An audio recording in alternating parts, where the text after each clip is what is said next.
One alleged incident of abuse in which he threw my phone, water bottles, pillows, and bedding while harassing and intimidating me verbally. Is that is that domestic violence? I'm just saying, because this is the petition she filed stating domestic violence. Here's another thing that I know real well when it comes to these things. He threw her phone. Why do you think he threw her phone? Like, what would you be doing that would get you that upset while you have her phone in your hand? All right, Jesse on Fire. Look at this, dude. Mackenzie Dern has made some serious accusations at her husband that I think is important that we discuss, because she's saying that he abused her spousally. What? That's not how you say that, Jesse on Fire. I know. But I want to talk about it because I'm going to call into question a couple of the claims that she's making, and I'll tell you exactly why. But I also am going to say this is a situation where when a girl is saying that something happened to her and she's not being entirely truthful, I'm not going to throw a rock at her, and I will tell you exactly why. Wait, hey, hold on. You're saying that she is lying or misframing spousal abuse and you don't have a problem with it? Yeah, that is exactly what I said. How is that possible? Just relax. Watch the video, guy. She's fighting for her kids. He's trying to take her kids from her. She's a mom. Anything goes. Anyway, so we'll talk about it. But anyway, so yeah, I actually don't even think she's necessarily lying exactly. She's just misframing things, and I will show you what I mean, because it's very obvious. It's not even like she's doing a very bad job of convincing. It's like, yeah, you were like, so go over that first sentence again, and then this is now what you're saying. It's like these two things. You're basically contradicting exactly what you just said. So we're going to talk about that, and we'll go from there. Now, please subscribe to the channel if you haven't yet. You know, I go through these big spikes and valleys, whatever. I am, right now, can everybody just like this video? That's really helpful. And then subscribe if you haven't. I'm trying to get to 111,000. And if you guys subscribe, that would be very helpful. Also, want to thank the sponsor of this video, Sheath Underwear. Sheath is what you need when you're going into the summer, when you got sweaty balls, because it's like, yo, God, this is uncomfortable. It's like, why aren't you wearing Sheath then, dude? You can put your balls in the pouch, and then you can put your weenie. Don't ever call Mike Johnson a weenie, dude. Not ever. Don't do it. But if you happen to have one of those, or some other name that you put, you've got a pouch for that as well. And if you buy a pair of Sheath underwear or anything else on their site right now, and then you send me a receipt, as long as you use the promo code FIRE for 20% off, I will enter you to win the Jordans this month. A little foxy lady won the Jordans last month. I only have a few entries this month, so you have a very good chance of winning if you get your entry in. So here is what we're going to look at, right? Here is what we are looking at. Mackenzie Dern, let's start with her. You know what? Actually, no, we're not going to start there. We're going to start right here. Okay.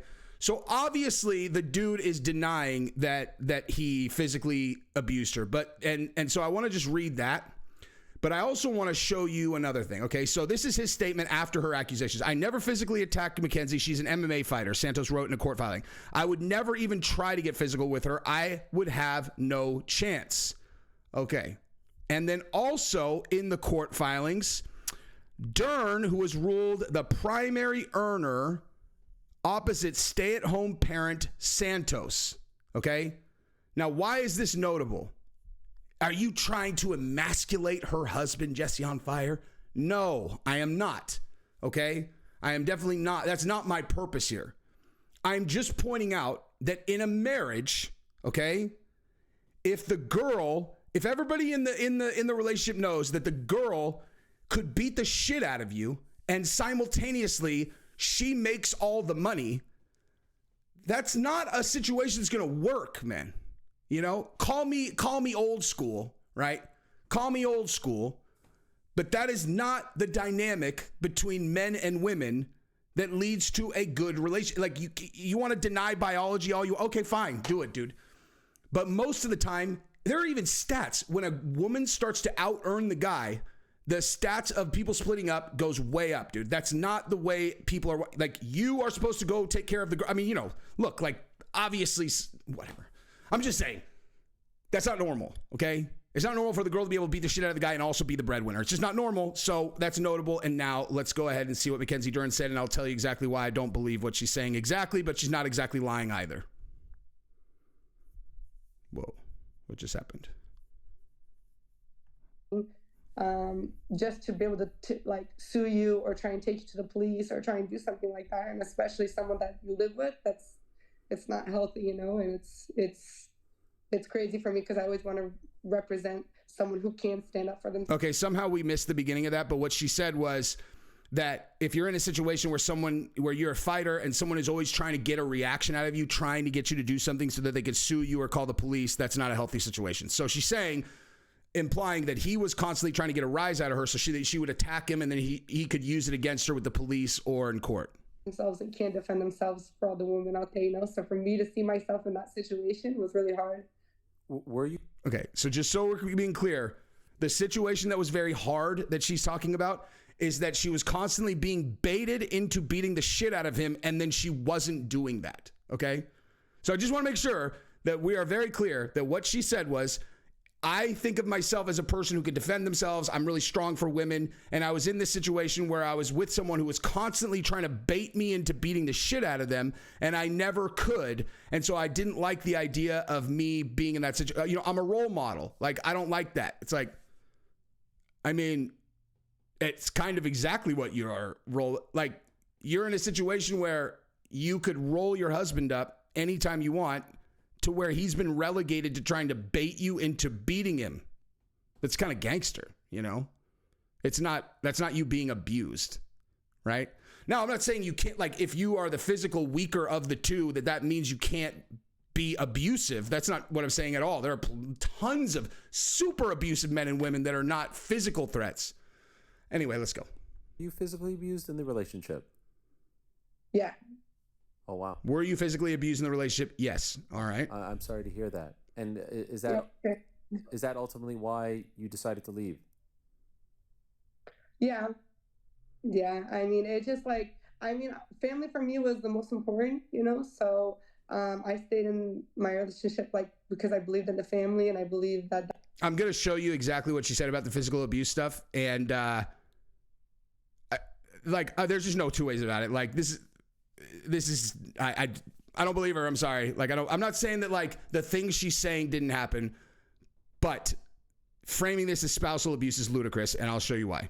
That's what, you know, God wanted and stuff, but there's a certain point, like, where you try and things don't change, and it just keeps getting worse and worse. And then, like I was saying, I wasn't even able to defend myself. And, like, I couldn't defend myself. Like, police were getting called to the house. Like, it was just getting out of control, you know. And, like, going through that in front of your daughter, you don't want your daughter to witness that. So the moment that I felt like I wasn't safe, you know, and that's why I left. You know what I mean? Because I wasn't safe. And it's crazy because, like, I feel like if I could defend myself, I would. Sure. I would be able to, you know. But it's more than just me hitting someone because they're trying to hit me, or they're trying to hold me down, or they're trying to do things, you know. Okay. So let me just put, are you saying that he held you down? Because is that what you're saying? I'm just curious. Are you saying that he held you down? Because, yeah, right. Okay. Yeah, right. Of all of the physical things that someone could do to Mackenzie Dern, hold her down is the last thing that I would believe. Have you guys seen her? And, like, have you ever seen her fight? Have you seen her jiu-jitsu? Hold her down? Okay, like, I was just talking to someone a second ago about this. I'm like, listen, okay, let me just explain this to you. If you're a, let's call it a high-level white belt or above, and you've ever been around really high-level guys, then you understand that the level that we're talking about with Mackenzie, a world champion against an untrained or low-trained opponent, if they held her down, you are literally talking about a matter of seconds before she is breaking their arm, okay? Like literally, like you're talking like like seconds, not minute, not like, we're not talking like, oh, you know, she has to move into this position. It's like, dude, you're talking about like a guy who is an untrained opponent against Mackenzie Dern, even if he's 200 pounds. Okay, she is going to wrap her body around his arm instantly. Okay, instantly. He's not holding you anywhere. He is not holding Mackenzie Dern anywhere. Now, she also didn't exactly say that that's what he did. I'm just pointing that out, that of all the things is like, come on. And the other thing is, you can get if he's holding it, just get him off you. You don't have to hurt him. Anyway, so hang on. I'll show you the specifics shortly. The fact that I couldn't do it because they would take me to the police was where I felt like I was stuck, you know? When did you? Okay, so again, she said there was physical abuse, but what she said in terms of examples of said abuse were, I couldn't defend myself. But you're like, okay, but what are you saying that he actually did? And she said, like, maybe, you know, like if I was being held down, it's like, okay, so did he hold you down? She didn't say that. She definitely did not say that he did anything specific. And listen, I'm not like, let me just make this perfectly clear. Okay. Divorce is gnarly. You're fighting over you know, you're married to someone, you certainly loved them at a certain point, and then if things go bad, you're kind of trapped in this situation. Like I personally cannot relate to this at all, but I obviously am an empathetic person who can understand what it would be like to be trapped in a marriage with a person that you are not like, that you don't like, and if you have kids together, oh my God, it gives me goosebumps thinking about how awful it would be, you know. And so, of course, you end up yelling at each other. And you don't want to touch them. You don't want them near you, but you're trapped in this situation. You're trapped in a house. I mean, like, it would be awful, dude. And if you're a girl who makes the money and you could beat the shit, she's like, you have any idea how little respect you would have for that guy? You know, like, seriously, you'd just be like, dude, I could, like, it's not natural. That's just not a natural situation. But nonetheless, when you get into a divorce situation, he's trying to take her kids from her, okay? He's trying to call her an unfit mother and take her kids, right? Because he's trying to get custody of the kids. He's trying to take her kids from her. So yeah, dude, if she wants to frame him closing her foot in a door as spousal abuse, that's what it is. I mean, you want to call her an unfit mother? You want to go to the court, call her an unfit mother? She's allowed to say whatever the fuck she wants. You know, as long as she's not outright lying. But as we'll get into in the details below, you know, her accusations are so, like, again, I'm not laughing at her because I understand the situation she's in, but like, they're fucking stupid, dude. Like, these are clearly situations that are not even remotely close to actual spousal abuse, and they're just being framed as that. I will show you that in a second. But again, I'm not throwing rocks at her. I understand the situation she's in. You leave. This was a year ago. Okay. So this was like May last year. Okay, so that's before the Yan Chanan fight. Yeah. Did the stuff that was going on in your life, did that affect you in the fight? You know, not to, I know fighters don't want to give excuses and things like that, but looking back, did you feel like it affected you, your performance? For Yan, no. Excellent, dude. Mad respect for her right there. Seriously. Mad respect for her right there. I love that, dude, because it probably did potentially affect her. You know what I mean? And she just straight up dismissed it. And I like that, dude, because like I said, I mean, fighters, whenever they lose a fight, and honestly, I think that arguably she won that fight anyway, but anytime that a fighter loses, and you know, it's very hard for anyone not to be looking for a reason that the fight didn't go their way, and for that to be just on a silver platter for her, and just, she's like, no, you know, especially after the performance she had against Hill. Incredible.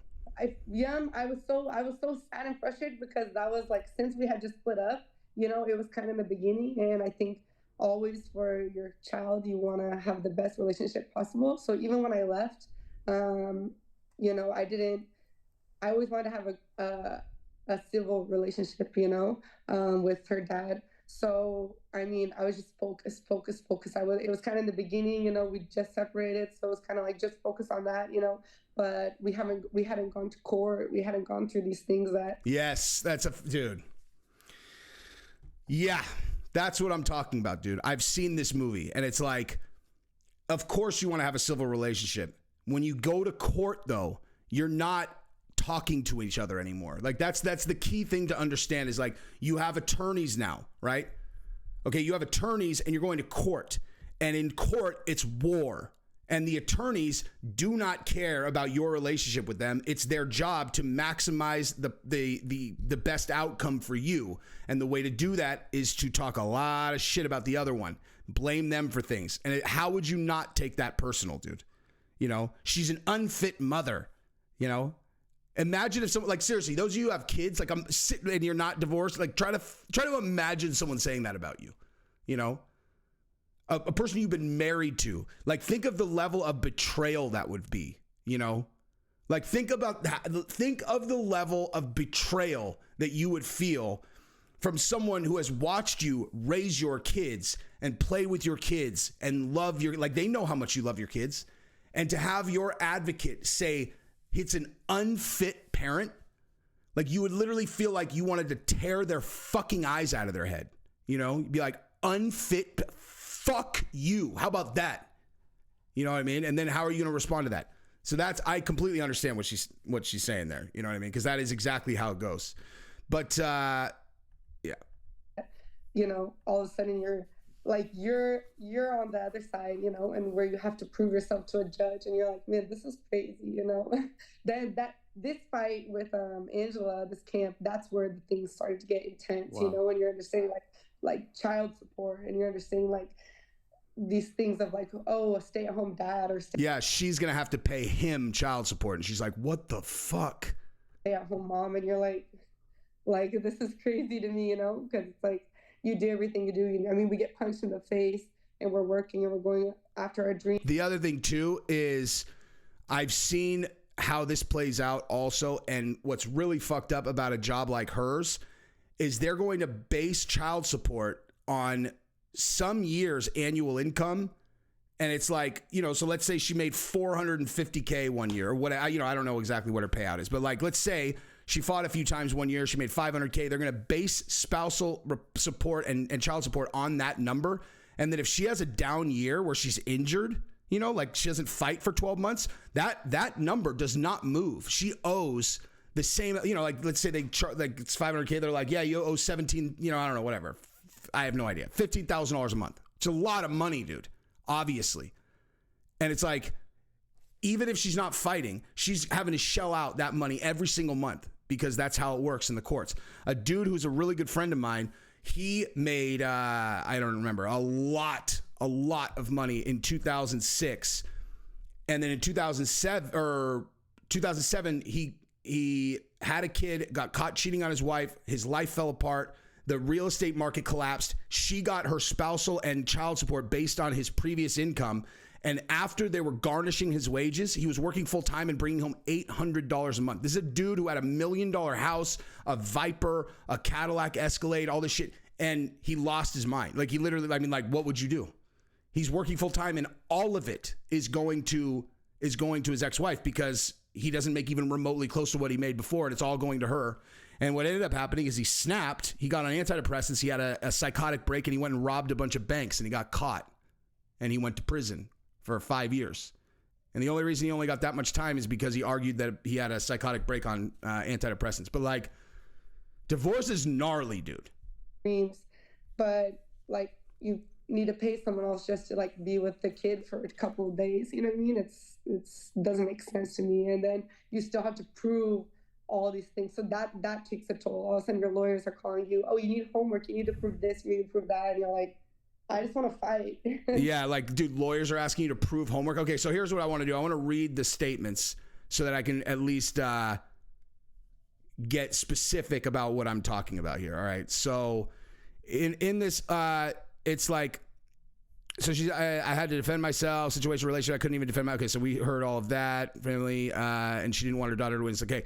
So Santos responds. He said, I'm disappointed that Mackenzie chose to make public statements about our divorce, especially since it involves the custody of our beautiful daughter, Moa, because we are in the middle of a legal proceedings. I cannot comment on anything at this time except to say Mackenzie's statements are false and defamatory. So she said spousal abuse. And let's just make clear that Ariel kind of walked her into that a little bit. But this is 1 month before the event. Dern traded domestic violence accusations with Santos amid a custody fight over their 3-year-old daughter, Moa, in court, according to court documents. Among other allegations, Dern accuses Santos of repeated physical and emotional abuse, once slamming a door on her leg as he allegedly dragged her into the house during a fight. Okay. Slammed her foot in the door while dragging her in. Does that sound like spousal abuse, or does that sound like something that happened by accident? You know? Is that like the kind of thing? It's like, you know what I'm going to do? I'm going to teach her a lesson. I'm going to slam her foot in the door. I'm going to slam her in the door. Like, he's trying to, here's the other thing, dude. Straight up, I have no shame in saying this. It is not challenging to pick out an alcohol lush on their Instagram if they post pictures of themselves drinking. I can look, all I have to do is see a person who's drinking, look in their face, and I can tell who a lush is. Mackenzie Dern is a lush when she drinks, plain and simple, 100%. No one has ever verified this for me, but I could still say 100% because I have never been wrong about this. Looking at her photographs when she's a lush, dude. So I would bet you that in this situation, she was wasted, relatively incoherent, probably arguing, and he is trying to drag her into the house because she's embarrassing herself, and he tries to close the door and it hits her leg. That would be my guess. I can't verify that for sure, but I can say, who has ever abused someone by closing their foot into a door? Okay. So anyway, so that's the first one. Slammed her leg into a door. Next one, she filed... In April, 1 month after Santos asked for the custody of Moa, she filed a petition for a domestic violence restraining order, attaching a video of one alleged incident of abuse in which he threw my phone, water bottles, pillows, and bedding while harassing and intimidating me verbally. Is that domestic violence? I'm just saying, because this is the petition she filed, stating domestic violence. Okay, I need a restraining order so he asked for custody of the kid, and she's like, so then she files a domestic violence restraining order, which she's playing defense. She's trying to get her kid in court. Dude, all is fair in this game, but the domestic violence she came up with was he threw my phone, he threw water bottles and pillows and bedding while harassing and intimidating me verbally. So he's yelling at her, and he threw her phone and threw water bottles, okay? Now, here's another thing, okay? Here's another thing that I know real well when it comes to these things. He threw her phone. Why do you think he threw her phone? You know, just speculation. Why do you think he threw her phone? You know? Like, what would you be doing that would get you that upset while you have her phone in your hand? I'm just saying, right? Because as an example, another story that I am very familiar with because I'm friends with him, Bruce Miller, the former fullback for the San Francisco 49ers, who had one of the most catastrophic careers incidents of all time where, well, we'll get into that in a second, but prior to that, he was engaged to a girl named Leanne, who I knew from college. Smoke show. Smoke. Absolute smoke show. But had some history of cuckoo. Okay. Like, so hot. I've said this before, and I will say it again. Stories about this girl were very crazy. Like, really crazy. You know, really, really, really crazy. And I'm telling you in direct fashion, if I was single and I knew all of the stories that I knew, I still would have dated her because she's that sexy, knowing that the bottom was going to fall out. It's like, I do not have the willpower to not have sex with this girl if I can. There's no cost that's too high. I'll do it. And then, you know, she'd be, you know, it would have been a terrible decision. But like, that's how hot she is. Okay. And then what happened with Bruce Miller is he went out of town. She picked him up from the airport. This is his first domestic violence charge with her. Okay. He goes out of town. She picks him up from the airport. He gets her phone from her. You know, apparently they had some trust issues. He gets into her phone, and she had been The way he described it, there were things in her phone that definitely should not have been there. They end up pulling the car over. He smashes her phone. She's driving his truck. So he gets out of the car, smashes her phone, takes his truck, and leaves her there. Okay? So that's the incident. They're out. They get outside the car. They're arguing. He takes her phone. He smashes it on the ground. He leaves her there. She calls the cops. He gets charged with domestic violence. He didn't touch her. Did not touch her. He broke her phone and left her at a place. Now, if you found out that your fiance had been, some other guy while you were out of town, do you think that that's a reasonable response? You think like breaking her phone is a reasonable response? I'm not saying that Mackenzie Dern necessarily was doing that. I'm saying that in this case, he got charged with domestic violence when all he did is break her phone. So, but nonetheless, he never touched her. Now, what ended up happening with him was he was blacked out drunk months later after they had broken up. He tried to go into his hotel room thinking it was hotel room, and it was the wrong room. And this old man and his son were like, dude, this is not the right room. He's 250 pounds. He's a fucking NFL player. And something happened. He ends up getting in a fight with these two guys, and he got charged with a felony, and it was a whole thing. He was out of the league for years. He was the best blocking fullback in the NFL. He ended up back in the league, but it was a catastrophic incident for him. Anywho, so continuing. Dern said that the police responded after the alleged incident was caught on video, which she said did not involve physical abuse, but did not file a report. Okay, so that one did not involve physical abuse. In response to Dern's restraining order, Santos countered that he was being abused, providing video and pictures of a bloody nose he said was caused by her punch during an alleged incident in the parking lot of a sushi restaurant. He also accused her of beating Moa in a video she sent to him. He denied the abuse allegation in his response. I never physically attacked Mackenzie. She's an MMA fighter. I would never even try to get physical with her. I would have no chance. And then here we go. This is the one where I was like, okay. Dern also accuses Santos of abusing her two dogs by repeatedly striking them in allegations he denies. She alleges he committed financial abuse by denying her access to sponsor money she earned in a Brazilian bank account, making unauthorized credit card purchases on her credit card, and forging a lease renewal on an apartment they once shared. Okay, so that sounds like semantics to me, whatever. But abusing her two dogs by repeatedly striking them, if you've never hit your dog, you have to do that. It's how you teach them things.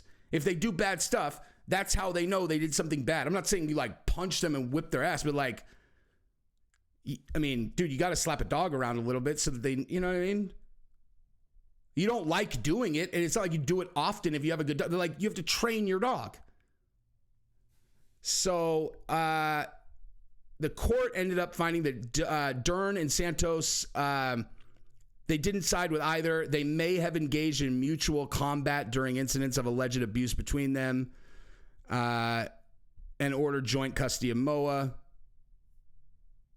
And she's ordered to pay spousal support. Oh, good. So she only has to pay $4,000 a month. That's good. So anyway, bottom line, I